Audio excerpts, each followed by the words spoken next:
नमस्कार, आप सबका स्वागत है एस्ट्रो तक में। मैं हूं आपके साथ भावना शर्मा और धनतेरस के पर्व की आप सबको बहुत बहुत शुभकामनाएं। तो आज मैं बात करूंगी धनतेरस का पर्व, क्यों इसे धनतेरस कहा जाता है, इसके अलावा धनतेरस पर क्या पूजा की विधि रहेगी, इस बार क्या खास सहयोग बन गया है, और साथ ही में मैं बात करूंगी पूजा के टाइमिंग की।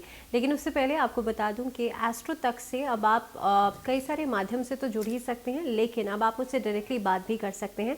उसके लिए आपको astrotech.com की वेबसाइट पर जाना है और वहाँ पर जाकर के नंबर्स आपको मिल जाएंगे, आप डायरेक्टली मुझसे जुड़ सकते हैं। लिंक आपको डिस्क्रिप्शन बॉक्स में मिल जाएगा नीचे।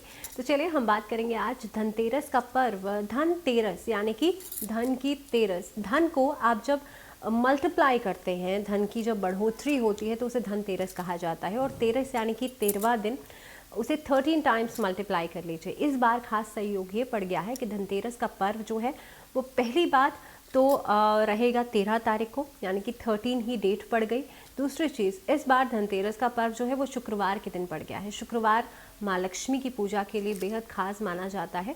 कैसे आप माँ लक्ष्मी की पूजा करेंगे, कैसे कुबेर जी की पूजा करेंगे धनतेरस वाले दिन, एक माइथोलॉजिकल कथा जो मिलती है वो ये है कि धनतेरस के दिन जब देवताओं और असुरों का जब लड़ाई हो रही थी, उनके बीच युद्ध हो रहा था, तो उस समय पर समुद्र मंथन के दौरान अमृत कलश लेकर के धन्वंतरी वेद की उत्पत्ति हुई थी।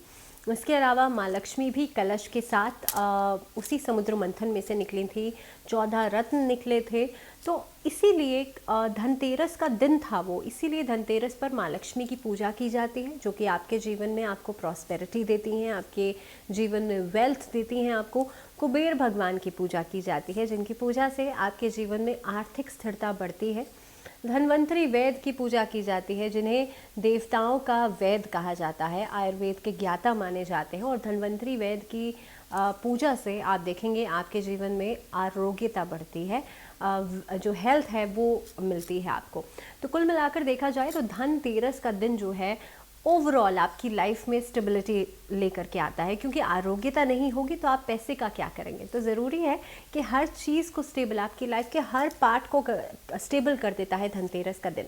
अब सबसे पहले टाइमिंग की मैं बात कर लेती हूँ। तो आज के दिन में पूजा का जो समय रहेगा वो रहेगा 5:34 से, यानी कि 13 नवंबर को जो पूजा का समय रहेगा 5:34 से लेकर के 6:54 तक का समय, ये पूजा का शाम का शुभ समय रहेगा। इस समय पर आप दीपदान कर सकते हैं, कुबेर भगवान की पूजा कर सकते हैं, माँ लक्ष्मी की पूजा कीजिए, धन्वंतरी वैद की पूजा कीजिए। इसके अलावा धनतेरस का दिन आपको कलश की स्थापना ज़रूर करनी चाहिए। कलश में कोशिश कीजिए आप चावल, अक्षत जो होते हैं, अक्षत को पीले रंग से रंग लीजिए और उसमें आप सिक्के जो हैं, कॉइन्स जो हैं वो डाल दीजिए और एक कलश को घर के नॉर्थ ईस्ट डायरेक्शन में रख दीजिए। घर का उत्तर जो दिशा होती है वो कुबेर भगवान की दिशा मानी जाती है, जिन्हें कोषाध्यक्ष भी कहा जाता है। घर में 5 दीपक धनतेरस पर ज़रूर जलाएं। एक दीपक जो है घर के उत्तर की दिशा में या उत्तर पूर्व की दिशा में आप ज़रूर जलाएं, जिसे ईशान कोण कहा जाता है, या जहाँ पे आपका पूजा स्थान होगा।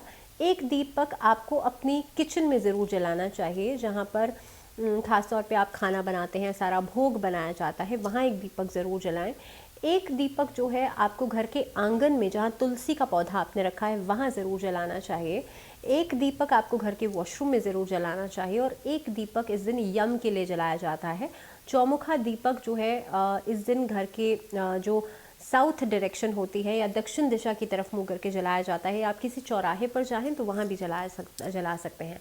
यम का दीपक अकाल मृत्यु से आपको बचाता है, इसीलिए धनतेरस पर क्योंकि आरोग्यता आपको मिल रही है तो यम के लिए भी इस दिन दीपक ज़रूर जलाया जाता है।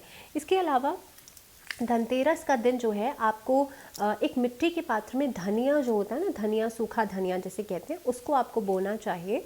और उसमें से जितनी जो खेतरी निकलेगी धनिए की, उसको आपको एक लाल कपड़े में बांध करके या पीले कपड़े में बांध करके आपको उसमें सिक्का रख करके चांदी का, और उसे अपनी तिजोरी में रख देना चाहिए। पूरे साल भर आप देखेंगे इससे आर्थिक समस्याएं आपके लिए खत्म होंगी। माँ लक्ष्मी की पूजा ज़रूर करें इस दिन। माँ लक्ष्मी को आप गुलाब का पुष्प इस दिन ज़रूर अर्पित करें। और इस दिन खास तौर पे माँ लक्ष्मी की पूजा के साथ साथ भगवान विष्णु की पूजा ज़रूर करें। शुक्रवार का दिन है, लक्ष्मी चालीसा इस दिन 3 बार माँ लक्ष्मी के सामने बैठ करके ज़रूर पढ़नी चाहिए। अखंड दीपक इस दिन ज़रूर जलता रहना चाहिए संध्या काल के समय। पूजा का मुहूर्त मैंने आपको बता ही दिया है। दीपदान पूरे कार्तिक के महीने में किया जाता है और कार्तिक मास में कृष्ण पक्ष की त्रयोदशी तिथि पर खासतौर पे जो धनतेरस का पर्व है वो मनाया जाता है। तो दीपदान ज़रूर करें। आपकी इच्छा अनुसार आज 5 दीपक तो आपको जलाने ही जलाने हैं जो मैंने आपको बताए हैं। इसके अलावा आज के दिन में 11 दीपक, 21 दीपक या 51 दीपक, जितना आप कर सकें उतने दीपक किसी धार्मिक स्थल पर आप ज़रूर जलाएं। कहते हैं कार्तिक मास में किया गया दीपदान आपके जीवन में हमेशा एक तरीके से सुख संपन्नता लेकर के आता है। तो एक बार फिर से धनतेरस के पर्व की बहुत बहुत शुभकामनाएं। फिलहाल मुझे दीजिए इजाज़त, लेकिन जैसे मैंने आपसे पहले ही कहा था कि अगर आप मुझसे कॉलिंग पर जुड़ना चाहते हैं तो आप जुड़ सकते हैं astrotech.com के ज़रिए। लिंक आपको डिस्क्रिप्शन बॉक्स में मिल जाएगा। फिलहाल दीजिए इजाज़त, नमस्कार।